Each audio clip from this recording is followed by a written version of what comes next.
And we are back again. Friendly neighborhood film watchers. It's Frankly Football. I'm your humble host, Brandon. And, the draft is upon us. Oh, So, happy to kind of kick cartel. things off, we would have to do things a little different. Go down each of the teams, talk about their draft outlook. And, the team that's at 101, obviously they were on the clock as soon as their season ended. That's the Chicago Bears. And they got a unique situation because they have a young guy who's already under center, Justin Skyler Fields. But due to some would say, crafty decision making by their front office in the 2022 season, they own the first overall pick this year. So now they have the opportunity to potentially draft a quarterback this year.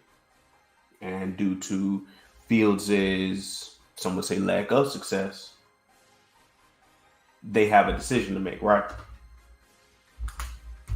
So to kind of make this situation, their decision making process a little bit more palatable, because my brain kind of thinks all over the place, right? I decided to make this episode.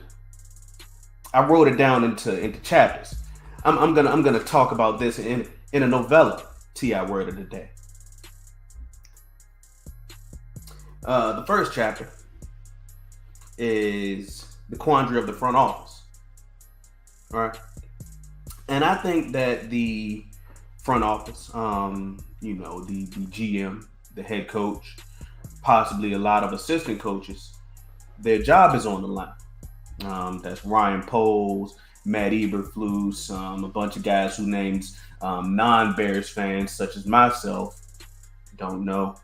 Their job is on the line because they have been retained through the years. And let me put this down because this is not a Cowboy show.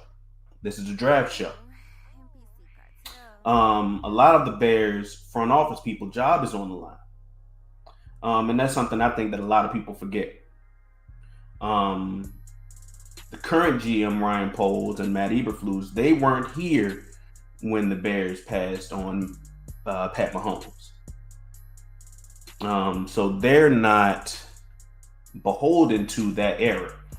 But I think that they're responsible for preventing that same mistake from happening again. Right. I do think that Ryan Poles, the previous head coach, I forget his name, but also Matt Eberflus, everybody who is responsible for making draft and free agent decisions, I do think that they have at least tried to improve their offense and their defense to a degree. I think that they made a lot of good decisions, regarding guys on their defense as well. They attempted to bolster the old line with draft picks, such as in 2021 they brought in Tevin Jenkins. In 2023 they brought in Darnell Wright, and those two were draft picks, by the way. Tevin Jenkins was a second round pick. Darnell Wright was their first round pick in 2023. Then they brought in a guy like Nate Davis, who was at least in his time in Tennessee, he was a good guard. But in 2023, he was plagued with injuries. But while he was on the field, at least in the run game, he was good. Only allowed one sack on the year. But I do think that they at least put in the effort that you want to see. And what's going on, Stevie Mack? I do think that the Bears front office put in the effort that you want to see by a team that is looking to improve their team and compete. So they also, attempted to help their quarterback, Oh, at least NPC in cartel. 2022, late 2022 anyway, with the DJ Moore trade, and in 2023 with the Montez Sweat trade. Then they also, did things like drafting Cole Kmet, drafted Khalil Herbert, Roschon Johnson, a lot of guys to try to, lift the weight off of Justin Fields' shoulders. And, Chris were here, he would ask me to say Justin Fields' whole name, Justin Skylar Fields, because he believes the guys with talent deserve to have their full name stated, right? But it's not all been good. The area that the Bears front office has been awful, downright awful, has been putting the correct coaches in place that directly nurture the talent of their players, the important players. In this case, seems to have been the coordinators. Once again, the guys that are out of the building, I don't remember their names. But I think that they have seemingly made the steps in the right direction, because they went to the Shanahan tree and plucked the fruit off, right? They got what's his name? Waldron, what's his first name? Shane Waldron, I think his first name is. They went and plucked the fruit off of the Shanahan tree. Shane Waldron used to be in LA. And recently those guys have had great success in the league. Because once upon a time, Jalen Hurts wasn't the Jalen Hurts that we had known in 2022. Tua Tagovailoa wasn't the Tua Tagovailoa that we known in 2023. Guys from that Shanahan tree, can improve quarterbacks. That is at this point a fact, right? So I believe that the Bears front office seemingly have made a step in the right direction. That is not proven yet, but seemingly they have taken a step in the right direction. But for the first 3 years of Justin Fields' career, they have done him a disservice, right? But yeah, man, that they just haven't done right by him in that regard, and that is very clear, very clear. But they have a decision to make, because, like I said, their job is on the line. And I'm going to touch on that in the outset, because, like I said, I have to make this palatable, because otherwise my mind, especially in draft season, will go all over the place. It's like a spider web. But now we got to go to chapter 2 of the Bears novella, right? And chapter 2 is on Justin Skylar Fields, right? And the thing I like about Justin Skylar Fields is that no matter how bad it gets, and it gets bad in Chicago, he puts his helmet on and he goes to work. Even when the team plays horrible. Because we have to remember, Justin Fields in 2023, even though we saw the forward development, he wasn't always the guy that we saw now. Justin Fields has, as of today, as of, the day before the Super Bowl, Justin Fields has 10 wins in games that he has started. That's not a great number. But let's be fair and honest. As a result of the previously poor hires of coordinators, head coaches, etc., we've seen a regression in Fields' play since he has entered the league. Justin Fields, the prospect, and Justin Fields, the NFL pro, one is lesser than the other. One is definitely lesser than the other. And to be fair, there is very clear hope in in the fact that Justin Fields can improve, because you now have the hope that Shane Waldron can help Justin Fields take step in the right direction.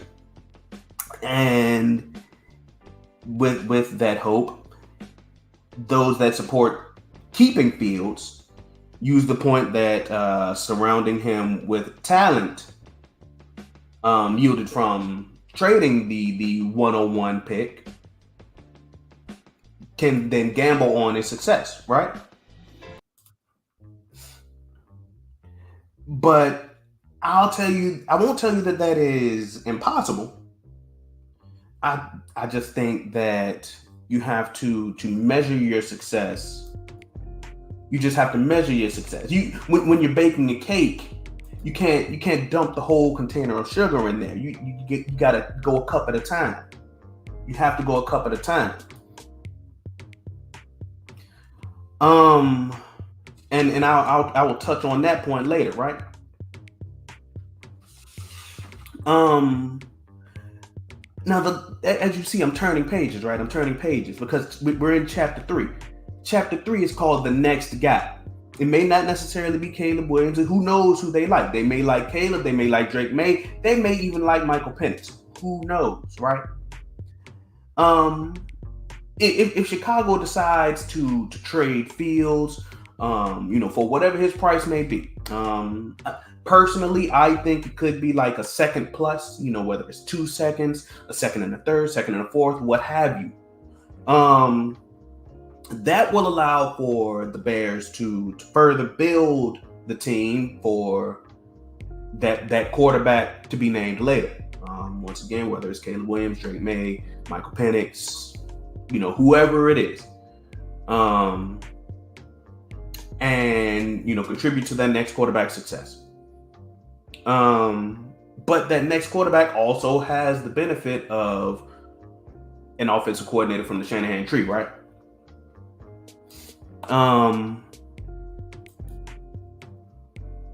So is that giving that guy a leg up over Justin Fields? Possibly.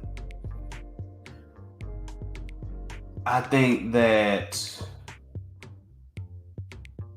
you also have to include, their natural talent into the equation. Because I'll just include my QB1 in the equation. Like Caleb Williams is a guy. He a gangster, I think that he got everything that you're looking for in a prospect. Well, almost everything. I'm not gonna say everything because that would be unfair to him. That would set an unrealistic expectation. I think that he has the big playability, the ability to improvise extremely well. Great athleticism. To allow him to improvise well. And the rest of the tangibles that you want in a QB. But some people may question his mental toughness, and I'm not gonna silence those people, because I will say that I haven't seen a quarterback at the collegiate level or the pro level. Well, I should say I haven't seen an athlete at the collegiate level or pro level go and cry to his mother after a game. High school level, sure. High school level and below, sure. I've done it. Cool. But that goes back to what I said before about Justin Fields. We've seen him just when things get bad, and Chicago is one of those foundational cities of the NFL. When things get bad, man, it just gets bad.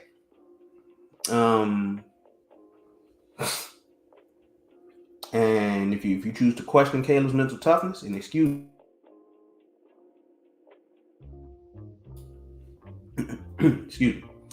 when things get bad, Justin just goes to work. At least that's the most recent image that we've seen in 2023.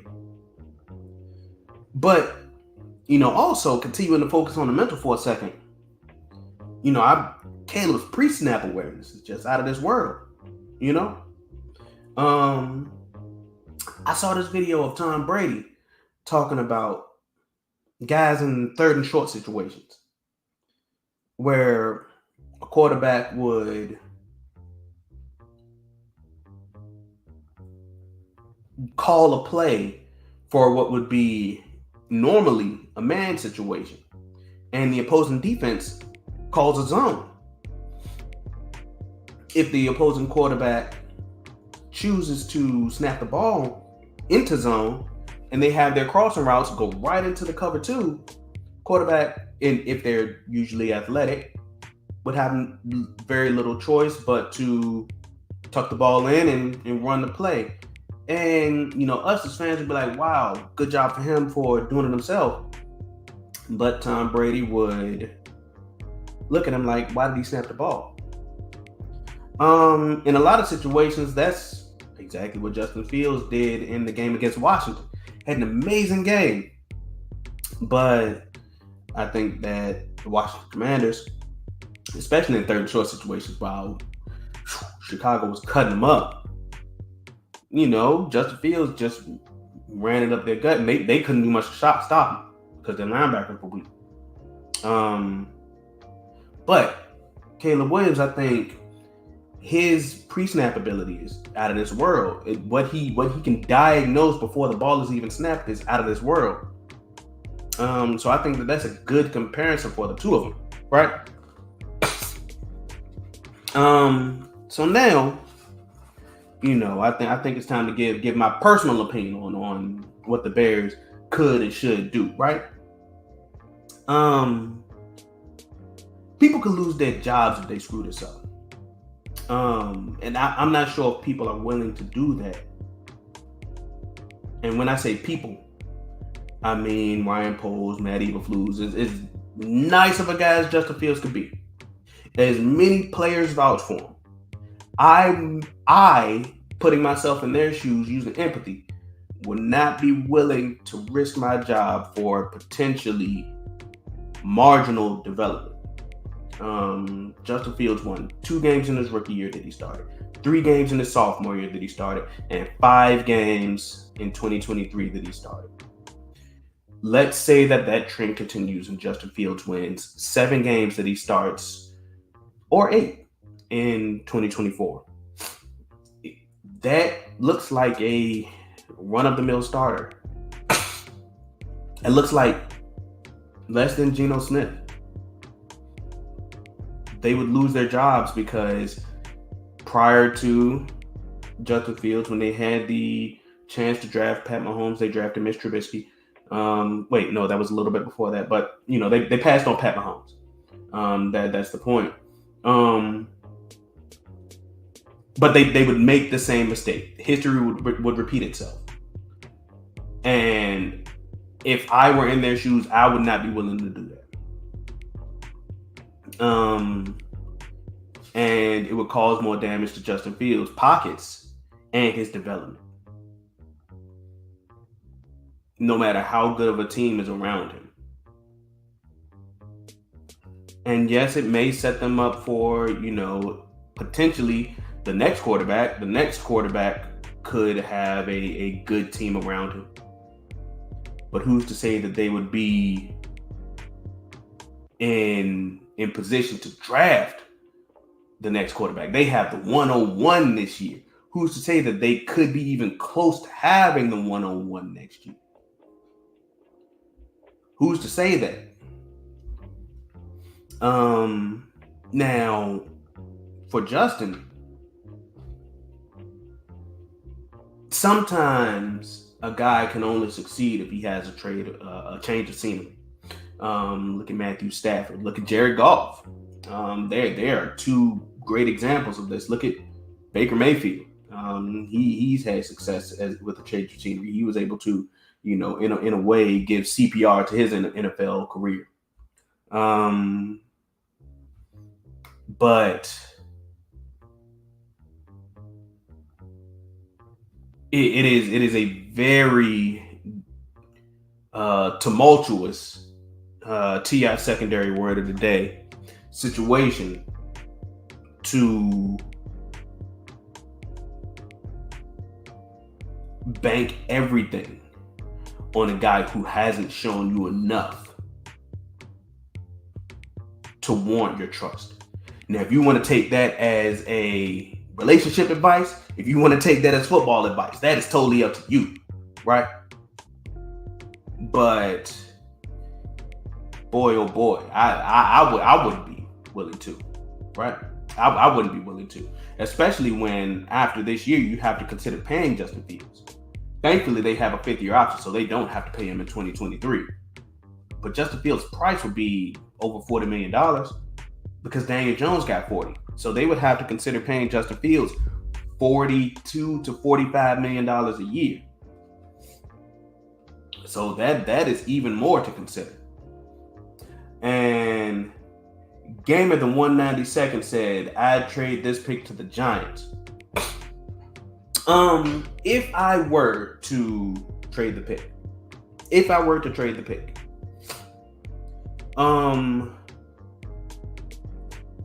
the higher the team is in draft order. And let me go ahead and pull up Tankathon right quick, right? Let me go ahead and pull up Tankathon because y'all are right here. Got a second monitor right here.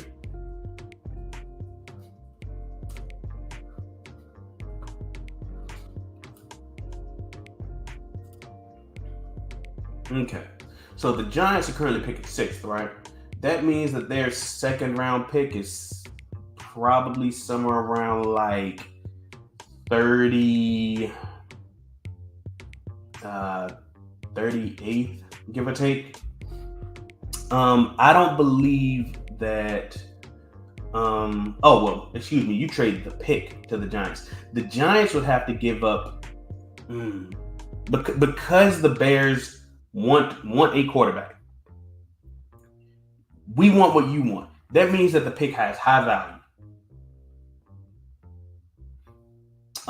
It would have to be at least 2 firsts, right? At least 2 firsts, plus some bop on top of it. You know, the first round pick definitely has super high value. First overall pick, excuse me, not the first round pick. Yeah, it is. Ooh, man, open up your wallet. That is all I would say. If I were Ryan Poles and the Chicago Bears consigliere, I would say open up your wallet and then call me back. Then hang up the phone. That is what I would say.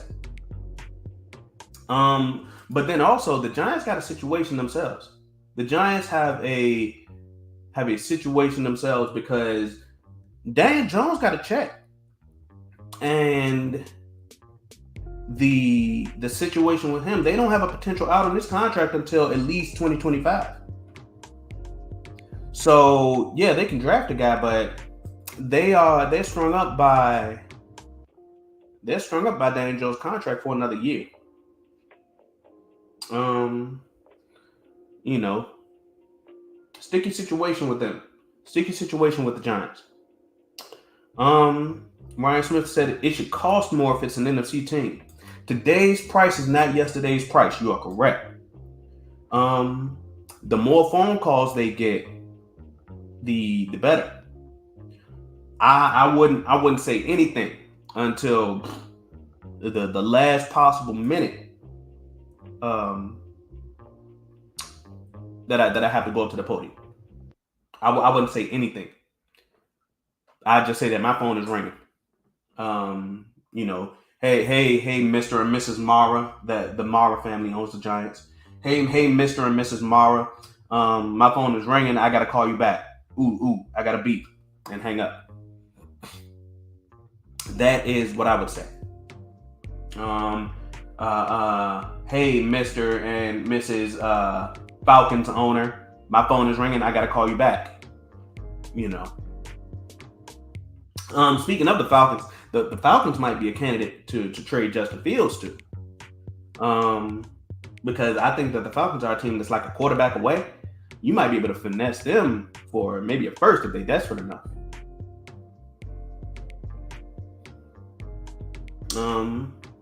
So yeah, man. That's my thoughts. That is my thoughts. I think that a team that is desperate enough Pittsburgh, like Atlanta, teams that did well, and maybe a quarterback away, because Pittsburgh performed extremely well, but just could not get the quarterback situation right. Maybe you could finesse them, in the Justin Fields situation. Excuse me.